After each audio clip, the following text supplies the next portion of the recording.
Welcome to r/RedditRevenge. This is a story of someone getting back at someone with revenge after being wronged. And today we have two great stories, so subscribe, hit the like button, and let's begin.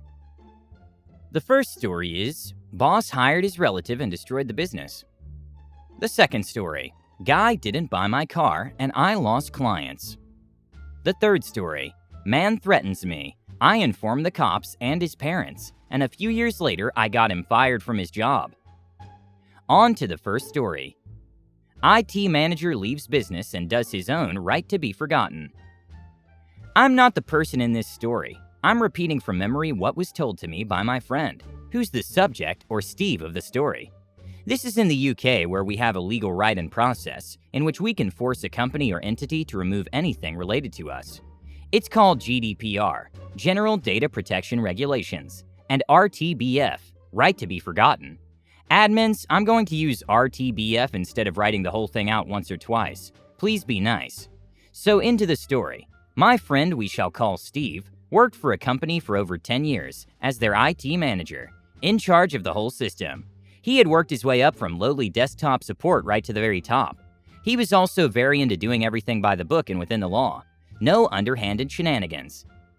The company had recently gone public, shares listed on the stock exchange, and as such needed a director of IT.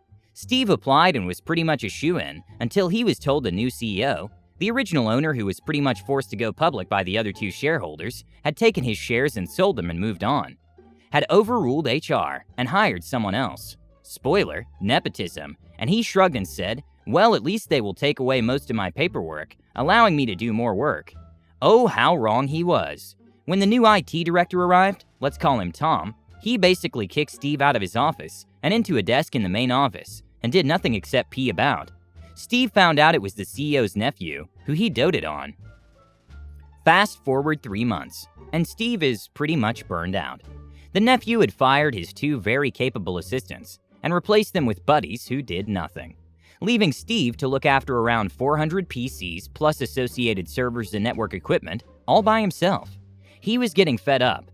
All the while, Tom kept ordering him to do weird things, like reinstall Windows on all PCs or order him a gaming rig for the office. In one case, go to his house to set up a home network. The final straw came when Tom had got the CEO to cancel Steve's bonus for not meeting all requests made of him. Meanwhile, his buddies, Dick and Harry, got massive bonuses and rewards for their hard work, picking up the slack. Steve decided at this point to start looking for a new role. It just so happened that he had kept in touch with the old owner, who had started a new business, and after hearing of his woes had offered him a new job at his much smaller company of the same wage. It was also a much shorter commute, and he got a whole new office and nice set of benefits. Steve, of course, took the offer up, but also decided to plot his revenge.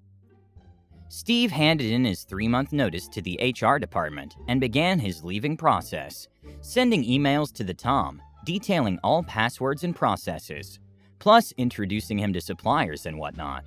He also put on the Exchange server a scheduled task to run a batch file 1 week after he left. He also had one of these on the AD server and file storage servers and the backup storage servers. What this batch file did was open PowerShell and run commands to delete anything he was the author of, if a file, or was last saved by him, and also to delete any emails sent to him or by him. He also told Microsoft he was leaving this company and moving on to a new company on the specified date. More on this later. Steve dutifully carried out his final tasks, said goodbye, and as his last act a week before he left, he gave HR a typed-up letter stating his wish to invoke the GDPR RTBF regulations, and he wants all paperwork he created deleted, and the only information left for legal purposes and HR reasons, i.e. payslips, etc. On his final day, he signed out, handed his laptop in, and left graciously, even buying people drinks that evening at the local pub near the company. He was told by HR his request was completed the following week, but they had to retain certain info, HR docs and payslips for tax reasons, which was fine. Fast forward 2 months. His old CEO rings him up in a panic, as things are falling apart. Updates haven't been happening. He can't find any details for suppliers or how to do certain roles. He also had a huge bill from finance, as all their licensing costs have gone through the roof. New staff kit is all wrong. Steve kindly explains that he was fed up with Tom doing nothing and hiring his buddies, Dick and Harry, who also did nothing, or worse, made rookie mistakes he was left to fix. He also explained how the cheap license costs were because as Steve had a lot of qualifications from Microsoft, he got discounts on products. Now he's left, they can't receive them, as he's using that privilege at his new place. He also explained the RTBF, right to be forgotten request, saying its director had 3 months to save the info he emailed, before it was deleted. CEO then begged him to allow access to the discounts, but Steve said no, he doesn't do stuff like that. Perhaps he should get Tom, Dick, and Harry trained up.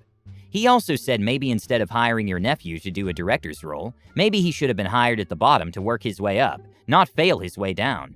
Steve hung up and has asked kindly not to be contacted again via email through HR. The new job is going great, and Steve is enjoying it a lot from what I hear.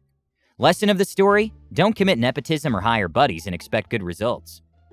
The next story is, I recruited an unwitting army to annoy an a-hole. Back in the early 90s, my friend, I'll call him Lou because that's his name, was selling his RX-7 via an ad in the old print auto trader. It came out every Thursday, so that first weekend was critical for sales. The very first guy that came to see it on Saturday said he wanted to buy it after driving it. Of course he had to finance, so they couldn't finish the sale during the weekend. Lou was worried about losing all the bites from the new ad, so he asked for a deposit of $500. The guy wrote a check.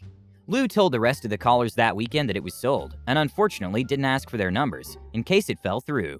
This story predates caller ID availability in my area by a couple of years, so those leads were gone. As you surely expect by now, the guy flakes on Monday and Lou deposits the check. Payment stopped. Big surprise. Sitting around my apartment, we schemed revenge, but all we had to go on was the check. Lucky for karma, there was a phone number printed on it. Our first idea was to write a little program to dial his number repeatedly from my modem, but that would be easily stopped and probably get us in direct trouble. Then, Lou got a page from his work. This was back in the one-way pager days. You call the pager's dedicated phone number. It sounds a tone. Then you punch digits for the number you want to be sent to the pager. The person with pager receives the number you entered and presumably calls it. Everyone with a pager made sure that people who needed to get a hold of them had the number for their pager. You'd see pager numbers in print and TV ads all the time for various services. Boom! Angelic choir sings, heavenly lights go off. Lou's pager number and my pager number had the same prefix, middle 3 digits. What if we randomly dial numbers with that prefix and page them all to this guy's number? So we order a pizza, open some beers, and start looking through the yellow pages at locksmiths and tow truck services to find more pager prefixes. We wind up with a dozen or so. After that, it's half an hour of coding in ye old Borland C++. I put together a program that would cycle through our list of known prefixes and add a random final 4 digits to get a random pager. It calls the pager's number, pauses, then dials this a-hole's number, and throws a star 911 suffix on there for good measure, which is something people with pagers understood to indicate an emergency of some kind. The whole thing was just generating a string like ATDT602XXXYYYY, a-hole number, 911 hashtag, where XXX is the pager prefix and YYY is random. Commas make pauses, since you need to connect to the paging service before you can enter the message. Make string, send to modem, wait for no carrier, hang up, repeat. We start eating the pizza and let it fly. I was very picky about my devices, so my modem was a US Robotics Courier. You could set an S register to control how long it would sound each tone when dialing. Uber nerds like myself would keep tinkering with that to get it as fast as possible, while still being recognized by the phone service. It was very fast. I swear it could run through 4 pages per minute, so this guy would get 240 calls an hour. We just watched it run and laughed our A's off. We realized pretty early on that we didn't really know if it was working, so we wandered down to the 7-Eleven and called him from a payphone, just in case he could somehow trace it, or the popo were on the case and watching. A man answered and I said, "Hello, I got a page at this number." I heard an audible sigh and then he just hung up. Gold. We ended up running it for a few hours, then let it go quiet for a few days. Then we scheduled it to start dialing in the middle of the night every few days. Plus, we'd fire it up by hand randomly whenever we had a party. We checked again from the 7-Eleven after a week, and it went to an answering machine, which did the rapid tone at the end of the greeting to indicate the tape was full. We reasoned that the line was still ringing anyway, so we kept at it for another month or so. Eventually, we got the disconnected warning when we made one of our regular checkups. I'm sure he just changed the number. I like to think about that guy answering the phone after a few days of silence when we started it up. I can vividly imagine his response at the "did someone page me to this number" as he slams the phone down and then rings it again a few seconds later. Or of course coming home from work and having an answering machine full of random people asking about being paged. And yeah, we annoyed several thousand people into calling this guy by the end. But each of those people was only put out for a single call. A cost, yes, but a necessary one for justice. And the last story is, threaten me on a dating app? Watch while your life crumbles around you. The backstory. When I was 19 or 20, I'm 25 now, I met a guy on Tinder. Let's call him Brad. Brad and I didn't get off to a great start, but I had no idea how bad it was going to get. At first, it just seemed we were incompatible, as he was pushy and rude and I take no sh. If it had stopped there, I wouldn't be here right now. But it didn't stop there. Once I made it clear that I found Brad repulsive and wanted nothing to do with him, his messages took a turn. He threatened to stalk and kidnap me. He also managed to find my home address, 3 hours away from the city we were in, and threatened to come find me. As a side note, it was my dad's house, and some small part of me wanted to see exactly how badly it would turn out for him if he showed up there. Of course, I warned my dad and gave him a picture of the guy. I also took screenshots of everything he sent me. The petty. Being a young woman with no idea whether this madman would actually go to lengths to find me, I called the cops. When they came, they looked at the messages, told me it constituted terroristic threat, but also told me there wasn't much they could do unless Brad actually showed up. They did take down his details, including where he worked, which is listed in his bio. This will be important later. From what I understand, the cops went to Brad's workplace to speak to him, and he refused, so they left. Nothing ever came of it. For the second part of the petty, I found his Facebook. Again, don't put your freaking worst place on all your social media. I snooped around and managed to find a couple of his family members. I sent them all the screenshots along with an explanation of what happened. I didn't hear back for a few days, but when I did, it was from Brad's mom. She apologized profusely on behalf of her son and told me they were driving in from Brad's hometown 3 states away to confront him. She asked me not to warn him of this in advance, and obviously I agreed. I don't know what became of this, but I hope he got a good Southern-style A-whoopin'. Now for the pro. A few years later, when Brad probably thought he was in the clear, something jogged my memory of what he did, and I decided it was time for him to face some actual consequences.